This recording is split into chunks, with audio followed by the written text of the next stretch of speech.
নিম্নচাপের ধাক্কায় বর্ষার প্রবেশ গোটা রাজ্যেই। আজও ভারী বৃষ্টির পূর্বাভাস এই সব জেলায়।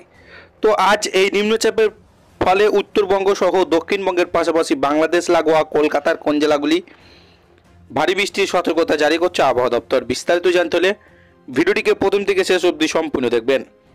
ভালো লাগলে একটি লাইক করবেন। এই ধরনের লেটেস্ট খবরগুলি পাওয়ার জন্য চ্যানেলটিকে সাবস্ক্রাইব করে আমাদের সঙ্গে থাকবেন। নিম্নচাপের ধাক্কায় মঙ্গলবার বর্ষা প্রবেশ করলো সারা রাজ্যে।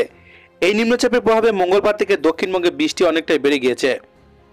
আজ বুধবার দক্ষিণবঙ্গে বেশি মাত্রায় বৃষ্টি হবে জানিয়েছে আবহাওয়া দপ্তর।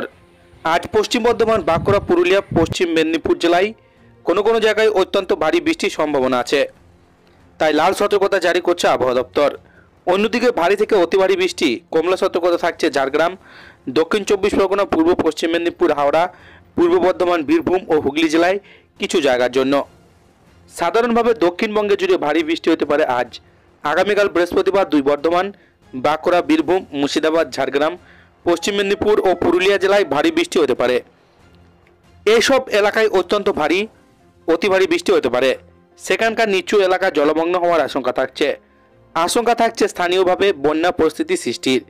এর জন্য কিছু ক্ষয়ক্ষতির সতর্কবার্তা দিয়েছে আবহাওয়া দপ্তর। এবার রাজ্যে পাক বর্ষার মৌসুমে বেশি বৃষ্টি হয়েছে, কিন্তু তা হলেও বর্ষা যেহেতু সবে শুরু হলো, তাই ডিপিসি সহ বিভিন্ন নদীর বাঁধগুলিতে জলস্তর এখনও সর্বোচ্চ ধারণ ক্ষমতার নিচেই রয়েছে। তাই অধিক মাত্রায় বৃষ্টির কারণে বাঁধগুলি থেকে জল ছাড়ার পরিমাণ বাড়লেও তা নিয়ন্ত্রণের মধ্যেই থাকবে। বুধ বৃহস্পতিবার ঝাড়খণ্ডে কিছু স্থানে অত্যন্ত ভারী বৃষ্টির সতর্কবার্তা দিয়েছে কেন্দ্রীয় আবহাওয়া দপ্তর।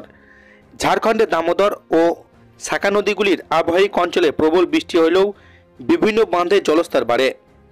29 মে উত্তরবঙ্গের বেশিরভাগ অংশে বর্ষা প্রবেশ করার পর অগ্রগতি থমকে ছিল।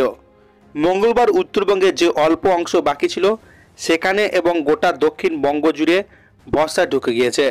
বর্ষা প্রবেশ করেছে সমগ্র উড়িষ্যাতেও।